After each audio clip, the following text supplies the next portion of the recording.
Now, from the station you count on.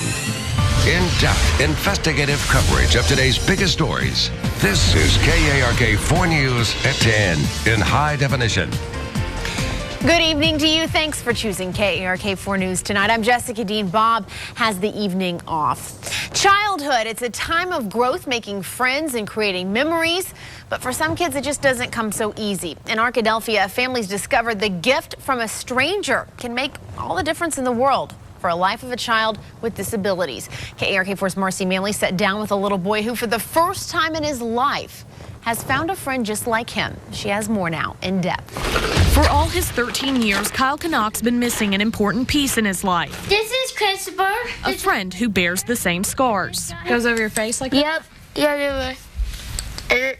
Like that. He suffers from a congenital heart defect and the rare Williams syndrome, making him extremely social and friendly to the point of overbearing for other kids his age. So they back off. They turn their back. Or even harder, they say cruel things. But with a delivery to his mailbox, He's a bear. Teddy bear, actually. Christopher, having traveled all the way from Pittsburgh, suddenly becomes a buddy for the teenager who is mentally still 7. Would you say Chris is your best friend? Yeah, he is. He's a kind of guy. It's a side of her child mom, Holly, has never seen, full of smiles and excitement. Kyle's doctors never expected he'd live this long. We're on borrowed time, and we know that. But Kyle wasn't. For 1 week, he has gotten to be a normal kid and have a friend, just like every other kid out there. Go, Kyle. And that's priceless to us. Christopher, with his own congenital heart defect, part of the Traveling Awareness Bear phenomenon. A package arrives, and suddenly kids just like Kyle. Do you feel happy? Yep. How happy? Very happy. For a week, are no longer alone. Woo! That's all you can ask for, is to keep your child from feeling pain. Yeah! Whether it's physical or emotional, and Christopher does both. I love you. Kyle would hold on a little while longer, I have to let him go tomorrow. but Chris has more travels to take. You wouldn't think a bear could do that, but Christopher did. As the bearer of bright spots and bringer of smiles to kids all across the country. And now, Traveling Awareness Bears exist for all kinds of disorders: autism, cerebral palsy, epilepsy, leukemia. Parents can sign up for their kids to be one of hundreds to play host to them. To see the full list of bears and find a link to request a visit, head to our website, arkansasmatters.com. Jessica, back to you. Marcy, thanks so much. Turning now to Decision 2012. Noon today was the deadline for anyone wanting to run for political office here in Arkansas. And when it comes to congressional office, 14 people are competing. Brisk competition in Northeast Arkansas's 1st District, with the Republican incumbent Rick Crawford facing off against 3 Democratic challengers, including Scott Ellington, Clark Hall, and Gary Latinich. A 2-man race in the 2nd District, Republican incumbent Tim Griffin versus Democrat Herb Rule. And another 2-man race in Northwest Arkansas's 3rd District between Republican incumbent Steve Womack and Democratic challenger Ken Aiden. And the biggest battle in the 4th District. It features Republicans Tom Cotton, John Cowart, and Beth Ann Rankin, and Democrats Senator Gene Jeffress, D.C. Morrison, and Q. Byram Hurst. All in all, 289 candidates statewide signed the paperwork to run for office in Arkansas, and because of redistricting, all state representatives and state senators are up for re-election this year. So you can find a complete list of who is running in your district at arkansasmatters.com. Just click on that hot button. State police have arrested a man accused of trying to break into the governor's mansion early Tuesday morning. Carls James Green III, now charged with breaking and entering, criminal attempt to commit theft of property, and obstruction of a government operation. The incident occurred while Governor Beebe and the First Lady were out of town. According to state police, Green got onto the mansion property, broke into 2 vehicles there. That investigation remains ongoing. And new tonight, KARK has learned the Jefferson County prosecutor will not be filing murder charges against a man accused of shooting a constable back in January.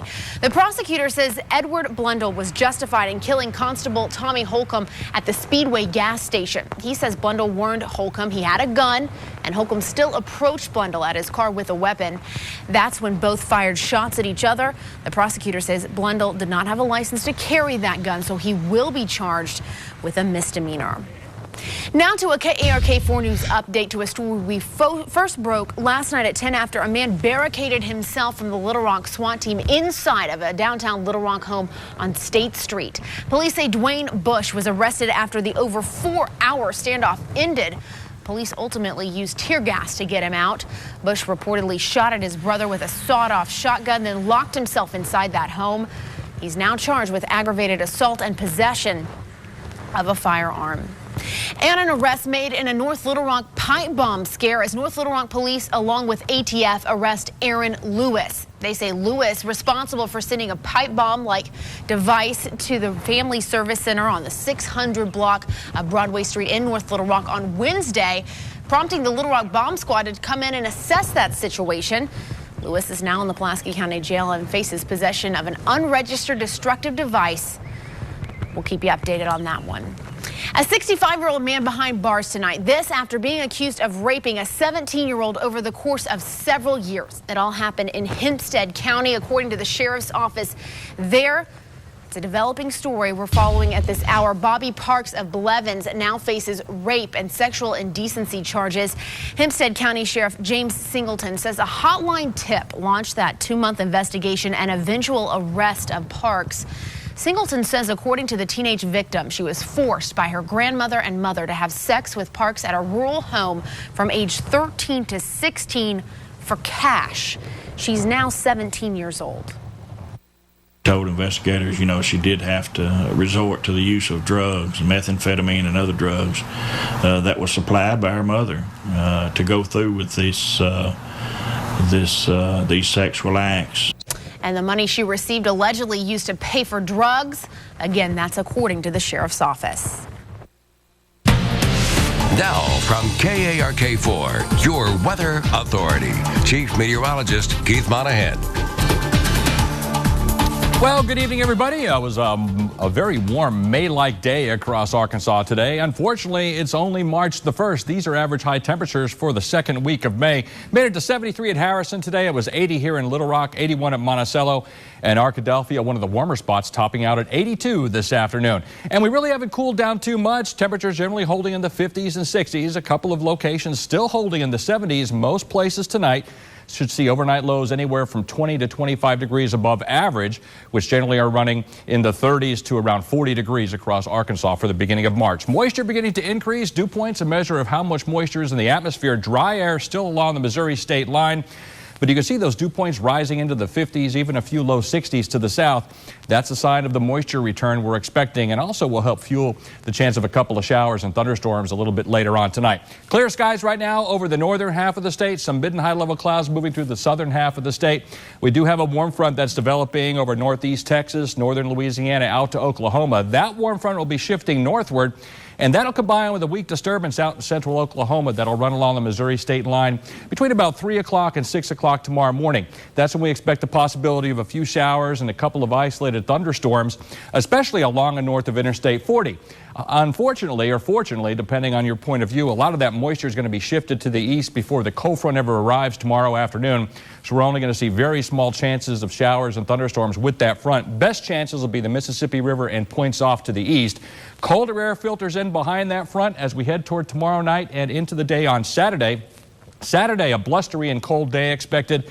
We are expecting that high to continue to give us very nice weather, though, as we head through Sunday, Monday, and Tuesday of next week before our next storm system heads our way by Wednesday and Thursday. But as far as the severe weather risk, we still have that very slight risk of severe thunderstorms. The primary risk will be large hail. The best chance of that happening closer to the Missouri state line. And tomorrow, as that frontal system moves through, there is a slight risk of severe thunderstorms with damaging winds, perhaps an isolated tornado closest to the Mississippi River. But I think the higher threat will be out in the Tennessee and Ohio River river valleys as we head through tomorrow afternoon. For tonight, though, 30% chance of showers and thunderstorms between about 3 a.m. and 6 a.m. Look for a low of 62. Tomorrow, may see a couple of showers before noon. Otherwise, 78 the high with steadier falling temperatures late day. Northwest winds at 15 to 25 miles per hour. Saturday's high, 58 degrees. For Marathon Sunday, we're going to start in the 30s to around 40, headed for a high of 67, breezy afternoon on Sunday, and then the nice weather continues into the beginning of next week. And of course, you can get our forecast anytime on The Edge 100.3 FM. Now, there is a small risk of severe thunderstorms tonight. I was going to ask you about that, yeah. And we do have meteorologist Darby Bobby will be here monitoring the situation, but it doesn't look like it's a big deal right now, but we're here just in case. That's right. It's good to just have somebody keeping an eye out. You bet. All right, thanks, Keith. Okay.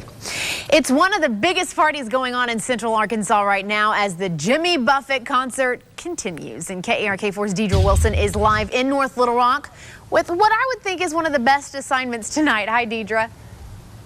Good smile. Jessica, I will never take this assignment again. Not. The best 2 days I've had in LR since I've been here, the Jimmy Buffett concert, the Parrot Head fans. What's your name? Quinn. Quinn, what's your favorite song tonight? Show me. You got to show me. Cheeseburger in Paradise. All right, what's your name? Mason. Mason, tell me your favorite song. You got to do the dance. Margaritaville. All right, let's take you inside and show you what happened inside the Verizon Arena tonight when fans left the riverfront, headed on down to the Verizon, finally seeing Jimmy Buffett. Buffett went on stage at about 8:20. I'm being told that he opened his show with an Arkansas sign behind him that read, "Home of Michael Utley." Yep, that's his keyboardist from Blytheville. Fans immediately called the Hogs guys, and he also showed video of fans along the river during his song, Changes in Latitude. Now, speaking of fans, not only do they party, but the local Parrot Head Club here in Little Rock raised $3,000 for Car Tide. Here in Little Rock, we do party, but we party with a purpose, which is the premise of every Jimmy Buffett Parrot Head Club. That's right. They do lots of community service. That money will go to cancer research. Did you guys have a good time tonight? Oh, yeah. All right. Reporting live from Verizon Arena in downtown North Little Rock, Deidre Wilson, KARK4 News. All right. Enjoy it, Deidre. Thanks so much. Still ahead tonight, money, not just lesson plans on the mind of Central Arkansas teachers. We're going to explain that. Plus, great news as the company plans a multi-million-dollar investment in a North Arkansas city. We're going to have those stories and more in just 60 seconds.